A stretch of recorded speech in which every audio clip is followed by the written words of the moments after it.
ओम शांति। आपका प्रश्न है, हद और बेहद का वैरागी बनना क्या है और कैसे बन सकते।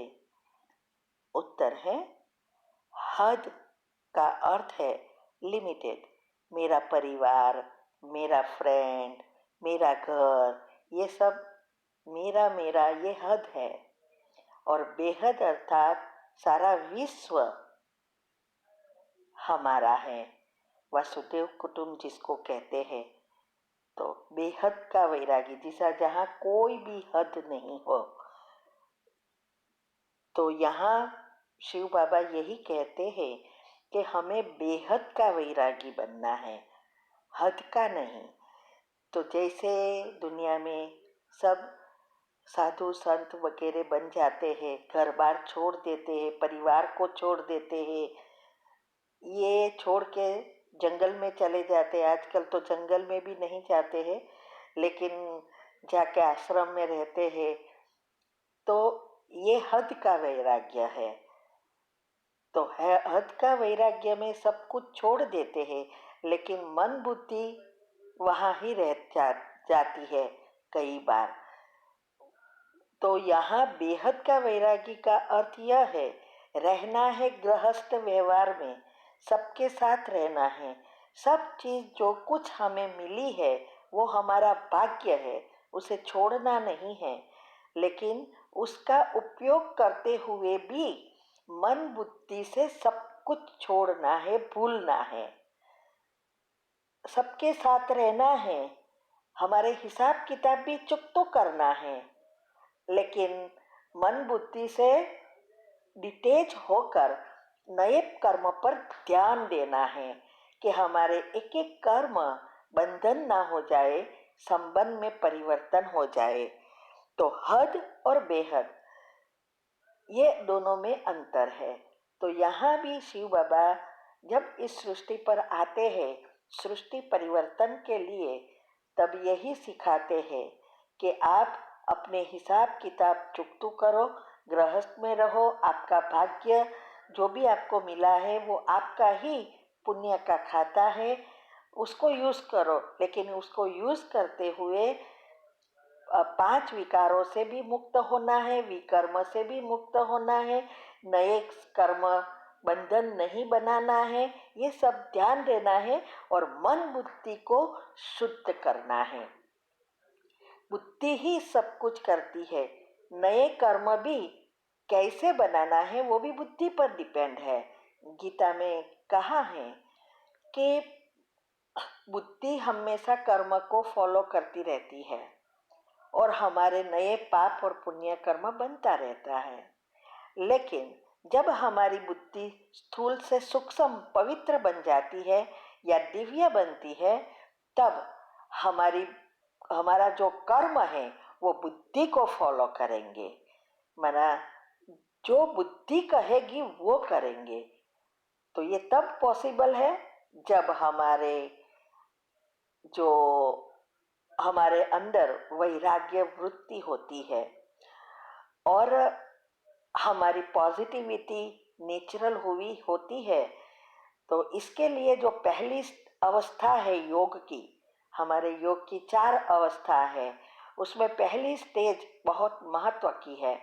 जितनी पहली स्टेज पक्की उतने बेहद के वैरागी नेचुरल बनेंगे, क्योंकि इससे ही हमारे 7 चक्रों में के जो भी नेगेटिव एनर्जी है वो परिवर्तन होकर पॉजिटिव बनेगी, संचित कर्म भस्म होंगे और हम सभी चीजों से डिटैच होंगे। और सबसे जो कड़ी चीज है, जो मेहनत लगती है, वो मूलाधार चक्र से निकलने की। यही सब जो कुछ अभी दुनिया में हो रहा है उसका कारण है कि सभी आत्माओं की कुंडलिनी मूलाधार में पहुंच गई है और आलस्य, अलबेलापन, भोग विलास, ये कर्म क्या कर रहे हैं, विकार, ये सब कुछ इसकी ही देन है। तो जैसे हम हमारे विचारों का परिवर्तन करते हैं, विधि को अपनाते हैं, तब हमारे 7 चक्र परिवर्तन हो जाते हैं और biological clock, sleep cycle reset हो जाती है, डीएनए और न्यूरॉन दोनों फिर से एक्टिव हो जाते हैं। ये सब एक दूसरे से जुड़ा है। अगर आपको इसके बारे में ज़्यादा समझना है तो हमने डिटेल में कुंडलिनी चक्र की रीति से, साइंस की रीति से और कई राज रखे हैं गुह्य, वो आप यूट्यूब पर सुन सकते हैं डिटेल में कि क्या वैराग्य करना पड़ता है या हो जाता है। तो ये सब चैनल का नाम है शिव शक्ति मेडिटेशन बीके कुसुम। फिर उसमें सब्सक्राइब करेंगे तो प्लेलिस्ट में जाएंगे, सब आपको ग्रुप वाइज मिलेगा। साथ साथ लाइक शेयर और कमेंट भी कीजिए, जिससे आपका पुण्य का खाता भी बढ़ेगा। तो ये हद और बेहद का वैरागी बनने के लिए ही सारा पुरुषार्थ है।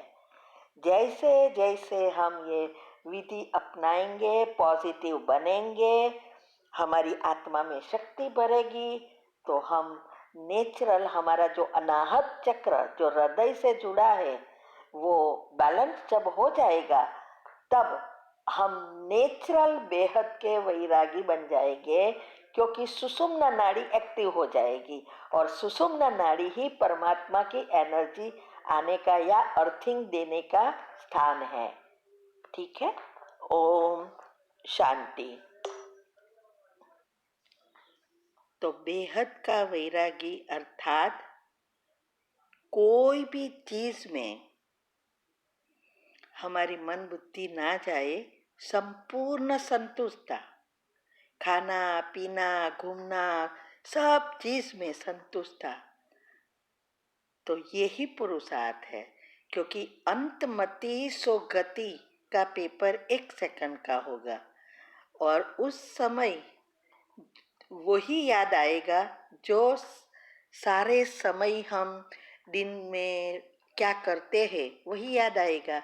अगर हम डिटैच है तो इसका मतलब एक ही शिव बाबा की ही याद है, और तब हम अंत समय का पेपर पास करके शिव बाबा के साथ परम धाम जा सकेंगे। मेरा कुछ नहीं, सब कुछ तेरा।